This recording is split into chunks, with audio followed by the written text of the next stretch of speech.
In February 2021, India and Pakistan agreed to strictly observe all previous agreements on ceasefire along the line of control and other sectors, and to address core issues and concerns. It was their first joint statement in over 8 years. But will the agreement be upheld this time? Both countries have come close to an all-out military conflict several times in the past 2 decades. We will take a look at factors that are driving the hostility between the two South Asian neighbors. India and Pakistan gained independence from British colonial rule in August 1947. Until 1971, Pakistan had two wings.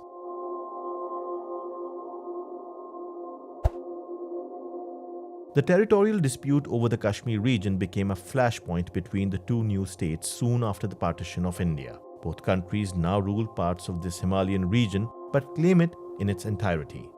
Kashmir is a central factor, really the central factor in the India-Pakistan dispute. Kashmir is really baked into the history and culture and really the founding identities of both India and Pakistan. It is that entrenched.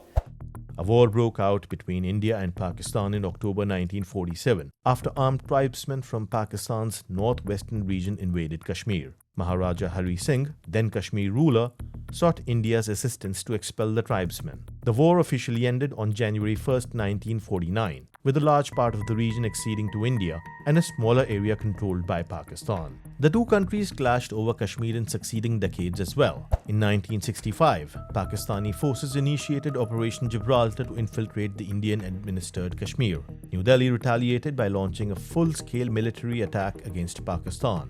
The war ended in a stalemate.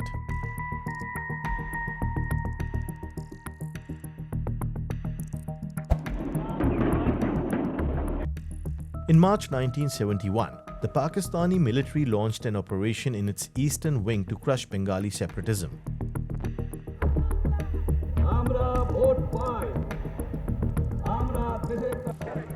Islamabad accused New Delhi of supporting the nationalist insurgency in the region. Millions of Bengalis fled to India for protection, which allowed New Delhi to intervene in the conflict.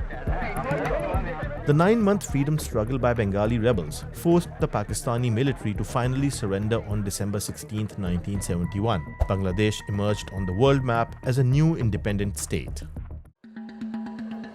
In the late 1980s, an armed separatist movement erupted in Indian-administered Kashmir. New Delhi accuses Islamabad of providing military and political backing to the insurgents. Indian forces dealt with the insurgency with an iron hand. International rights groups blame India for committing grave human rights violations in its war against separatism. In 1999, Pakistan and India once again engaged in a military confrontation over Kashmir. The Kargil War came to an end after Pakistan's then Prime Minister Nawaz Sharif agreed to withdraw Pakistani troops from the region under the Washington Accord.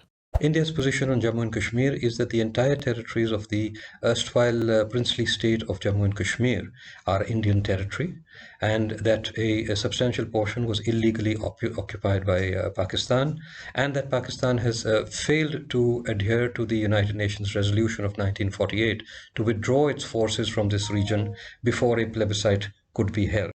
Pakistan's stance is to be understood, and India must realize the urgency of this issue to be resolved.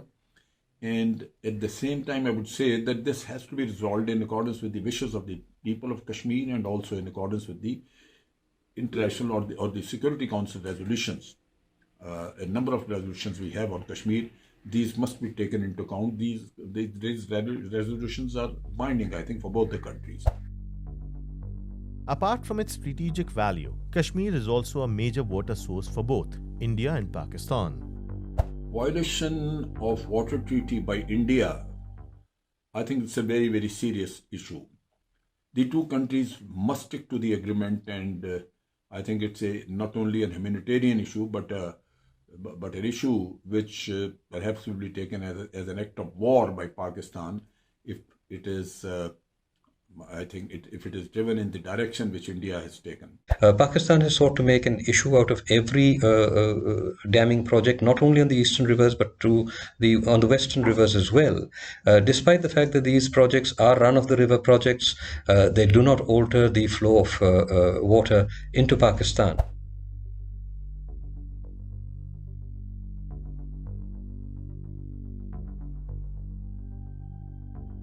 India and Pakistan have also been at loggerheads over Afghanistan. After gaining independence from British rule, India maintained close ties with the regime in Afghanistan, which Pakistan considered a security risk. After the Soviet invasion of Afghanistan in the late 1970s, Islamabad got itself fully involved in the conflict and subsequently backed jihadi groups in the country to defeat communist forces. Western countries, particularly the United States, supported Pakistan in this war. The Indian and Afghan relationship is extremely close on historical and cultural grounds. India has also always had an abiding interest in this country. If you see the top leadership of Afghanistan, a very large proportion was educated in India. They found safe haven in India at times of national crisis, the Soviet occupation, thereafter the Taliban rule. So India has always been there to support the Afghan people. It is also one of the largest developmental partners for Afghanistan in terms of India's economy and its size. We had identified 66 training camps which are there in Afghanistan, and these are still functional. We had given the photographs of those places along with the people being trained there. And we also had given the information to the international community also, and this was reflected in the annual report issued by United Nations on terrorism, that the TTP splinter groups who are working there in Afghanistan, in various places, those were all united, put together by the Indian intelligence, and Indian intelligence had pumped in a lot of money. Since the start of the new millennium, Pakistan and India have avoided a direct military conflict with each other. Instead, the two countries have engaged in a proxy war, mostly in Afghanistan and Kashmir.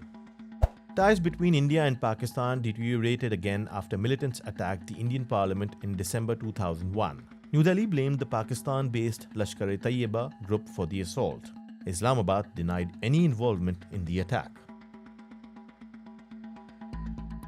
In 2004, India and Pakistan signed an agreement to ensure ceasefire along the line of control.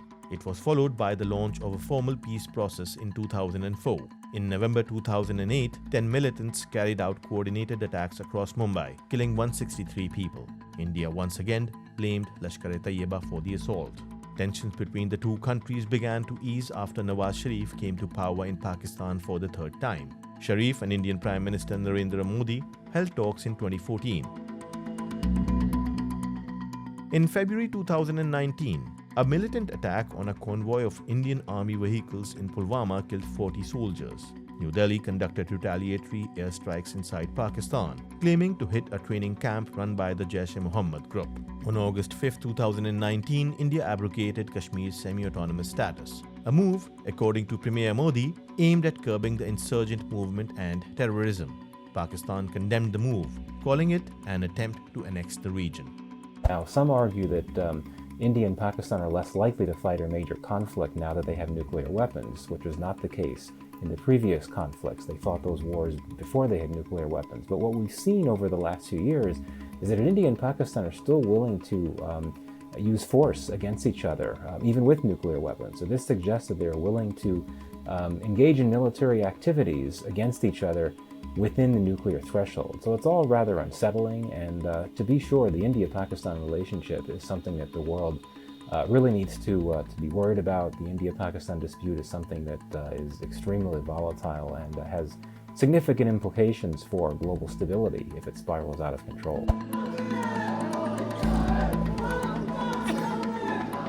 The conflict has also taken a toll on cultural and trade ties. Even the coronavirus pandemic could not bring the two states closer together. Relations between India and Pakistan continue to be tense, with experts saying they are unlikely to improve anytime soon.